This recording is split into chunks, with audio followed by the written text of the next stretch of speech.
महाराष्ट्र इतना बड़ा राष्ट्र है।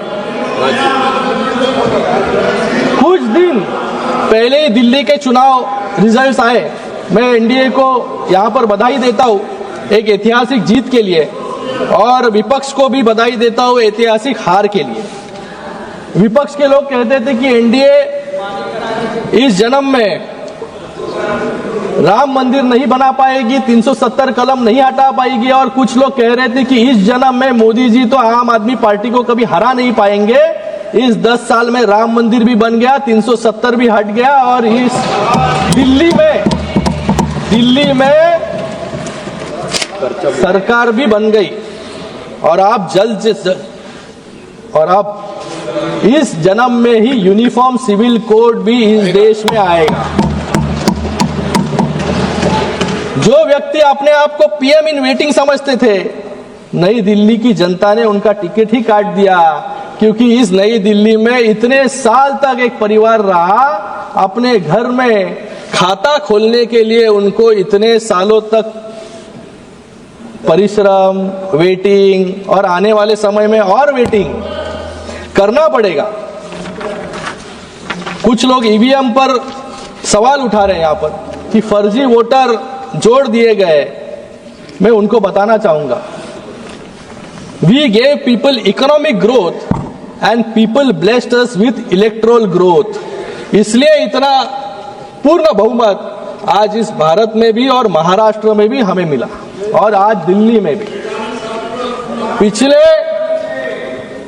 पिछले 10 वर्षों में सिर्फ इकोनॉमिक इंडिकेटर्स ही नहीं, इलेक्ट्रोल इंडिकेटर्स पर भी हमने रिकॉर्ड स्थापित किए हैं। 2014 में एनडीए की सरकार सिर्फ 7 राज्यों में थी और कांग्रेस की सरकार 13 राज्यों में थी, लेकिन 2025 में आज एनडीए की सरकार 21 राज्यों में है और कांग्रेस की सरकार सिर्फ 4 राज्यों में बची है।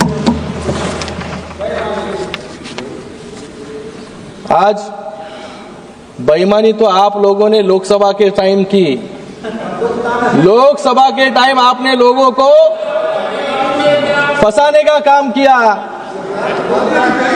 लोगों को आपने गुमराह किया, इसलिए कुछ वोट्स आप लोगों को मिले, लेकिन लोगों को जो है हमेशा आप गुमराह नहीं कर पाए।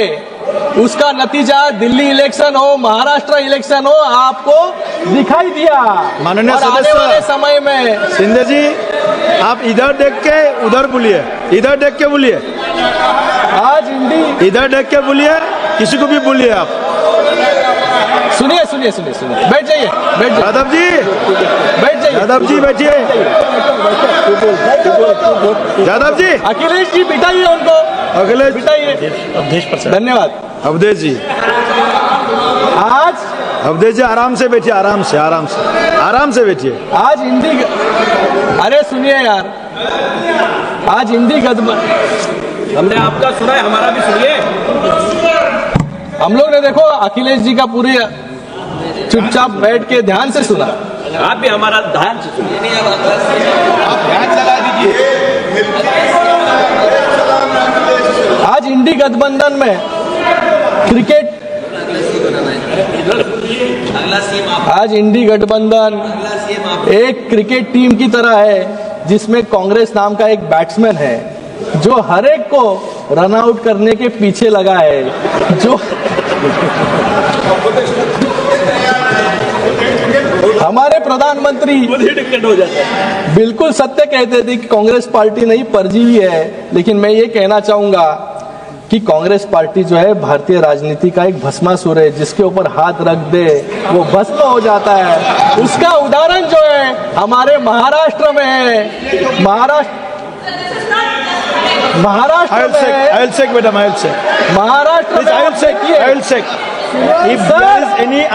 में कोई भी असंसदीय शब्द का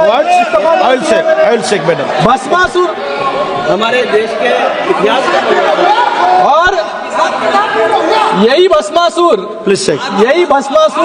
खुद के सर पर भी आने वाले समय में हाथ रखने वाला है। हमारे महाराष्ट्र में आप उदाहरण देखिए, यूबीटी की मशाल को बुझा दिया।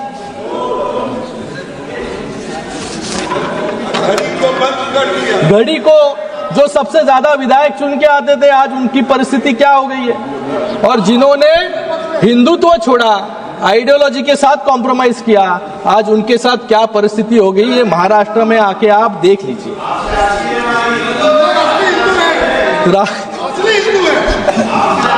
राहुल जी इस सदन में एक चाइना के प्रवक्ता की तरह, आज राहुल जी इस सदन में चाइना के प्रवक्ता की तरह लग रहे थे। उनकी अर्थव्यवस्था की उपलब्धियां बता रहे थे और मेक इन इंडिया को फेलियर बता रहे थे। जब आप, अरे सुनो, जब आप मेक इन इंडिया को गाली देते हो तो सिर्फ इस सरकार को नहीं, वो हर मजदूर को गाली देते हैं, वो हर इंजीनियर को गाली देते हैं, हर साइंटिस्ट को, हर डॉक्टर्स को, जो इस मेक इन इंडिया में, आज जो मेक इन इंडिया सफल हुआ है, इनके प्रयासों के वजह से सफल हुआ है। लेकिन जब उनके सामने भारत की उपलब्धियां राष्ट्रपति जी के एड्रेस के माध्यम से बताई जा रही थी, तो वो कह रहे थे कि ये बोरिंग है। मुझे लगता है कि इससे ज्यादा अपमानजनक बात कोई नहीं होगी। उनको देश की माफी भी मांगनी होगी। मैं उनको, विपक्ष को कहना चाहूंगा, in Congress years, sir, in Congress years India was known as the third world country. Today it's soon becoming the third largest economy in the world. ये फर्क है हमारे शासन में और कांग्रेस के शासन में। जो लोग फेलियर की बात करते हैं, अब मैं उनके एक्सेप्शनल इकोनॉमिक परफॉर्मेंस, जहां जहां इनकी राज्य में सत्ता सरकारें बची है, वहां पर इस कैसे परफॉर्म ये कर रहे हैं, उसके बारे में कुछ बताना चाहूंगा। कर्नाटक में सरकार ने 5 गारंटी दिखाकर वोट लिए, लेकिन आज कर्नाटक को 48,000 करोड़ का उधार जो है लेना पड़ रहा है।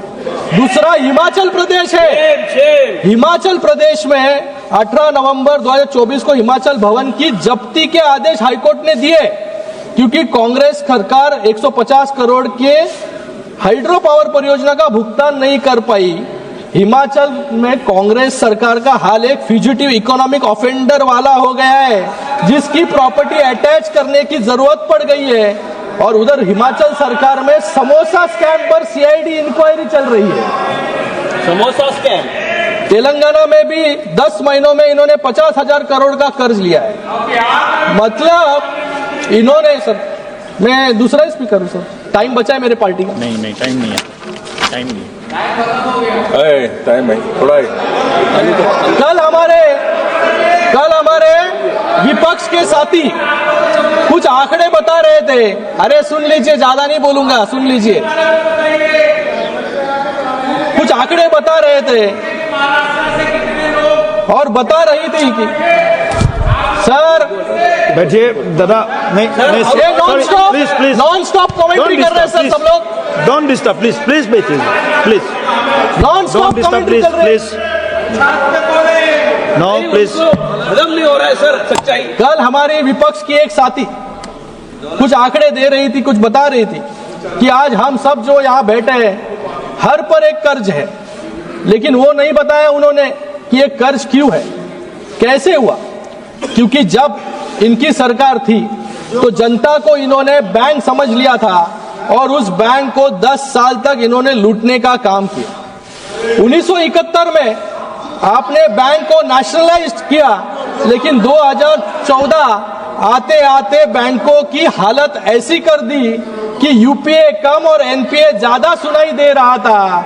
और हमने 10 साल में इन सभी बैंकों को एनपीए से बाहर निकालकर आज संरक्षित करने का काम किया। और इन्हीं बैंकों के माध्यम से आज पूरे देश में जो जो लोगों को सुविधा मिल रही है, वो इन बैंकों के माध्यम से मिल रही है। Please conclude. Income tax amendment sir, sir अभी सर 1 मिनट प्लीज, 1 मिनट में 1 मिनट में 5 minute sir, 5 minute, give me 5 minute sir. No, you have time. Income tax act amendment भी हमने लाया है। पहले इनकम टैक्स टेररिज्म हुआ करता था, आज इनकम टैक्स कंप्लायंस है। ये 10 साल की जर्नी हमने की है। मैं एक उदाहरण देना चाहूंगा। ऑयल बॉन्ड्स का 2014 से पहले 1,70,518 करोड़ के ऑयल बॉन्ड्स जारी की गई, लेकिन उस समय की सरकार ने इन्हें चुकाने की कोई चिंता नहीं की। 2014-2022 के बीच उसी ऑयल बॉन्ड के लिए 42,223 करोड़ प्रिंसिपल अमाउंट चुकाने के लिए हमें इंटरेस्ट के रूप में 80,000 करोड़ सरकार को देने पड़े। 2022 से 2026 के बीच 92,000 करोड़ और 22,000 करोड़ ब्याज के रूप में चुकाने पड़े। यानी कांग्रेस सरकार की दरियादिली का बिल आज आम आदमी यहां पर चुका रहा है। कांग्रेस ने इस देश को, इस देश के आम आदमी को, इस देश के किसान को कर्जदार बनाया और फिर बोलते हैं कि किसानों का कर्ज माफ करेंगे। मुझे लगता है कि किसानों की कर्ज माफी में भी इन्होंने घोटाला किया, क्योंकि कैग का एक रिपोर्ट था, इस सदन में रखा गया था कि in several cases ineligible farmers were given benefit while deserving ones were left out. और जब मतलब जिसको कर्ज देना था, जिसको कर्ज देना था उसको कर्ज नहीं दिया। और जब अनुराग जी इनको स्कैमस्टर्स कहते हैं तो इनको दुख होता है। इन्होंने नैरो यूरिया और कॉटन बैग की बात यहां पर कल की। ये वो लोग हैं जिन्होंने कोरोना जैसी आपदा में भ्रष्टाचार का अवसर छोड़ा नहीं। इन्होंने बॉडी बैग, जो बॉडी बैग 600 रुपया में मिल रहा था, उसको 6,000 रुपया में खरीदने का काम इन्होंने किया। खिचड़ी में घोटाला करने का काम इन्होंने किया। CWG में रिकॉर्ड घोटाला करने का काम इन्होंने किया। और इनके खुद के मंत्री टैक्स रेवेन्यू बढ़ाने की जगह अपना रेवेन्यू बढ़ाने के लिए वसूली कर रहे थे और जेल में भी गए। इसको कोई ऑथेंटिकेशन की जरूरत नहीं है। ओके सिन्हा जी प्लीज खत्म करो। लास्ट महाराष्ट्र की बात करूंगा, महाराष्ट्र की बात करूंगा सर। Time is our. इसलिए इस न्यायालय ने, देश की न्यायालय ने उनको आदेश दिया और जेल में भेजा। मैं यहाँ पर महाराष्ट्र की बात करूंगा सर। महाराष्ट्र को इस बजट में क्या मिला ये पूछ रहे थे। मैं यहाँ पर कहूंगा कि इस बजट में महाराष्ट्र को क्या क्या मिला। महाराष्ट्र को 76,000 करोड़ वार्ड 1 पोर्ट के माध्यम से मिला है, जो 12 लाख रोजगार जो है हमारे महाराष्ट्र में निर्माण करेगा। टैक्स प्रोसीड्स के माध्यम से 90,000 करोड़ महाराष्ट्र को मिले। MYTP3 के प्रोजेक्ट्स के अंतर्गत 1400 करोड़ महाराष्ट्र को मिले। पुणे मेट्रो में 837 करोड़। उसी के बाद में Mumbai Ahmedabad high speed road 4,300 crore. Sir खत्म करो। फिर मुंबई मेट्रो के लिए 1,600 करोड़, रूरल ट्रांसपोर्ट इंप्रूवमेंट के लिए 683 करोड़ और उसी के साथ में integrated green urban mobility project के लिए 652 करोड़। और रेलवे में तो सबसे ज्यादा फायदा महाराष्ट्र को हुआ है, 23,778 करोड़ सिर्फ रेलवे में हमें मिले। ओके सर खत्म कराओ लास्ट।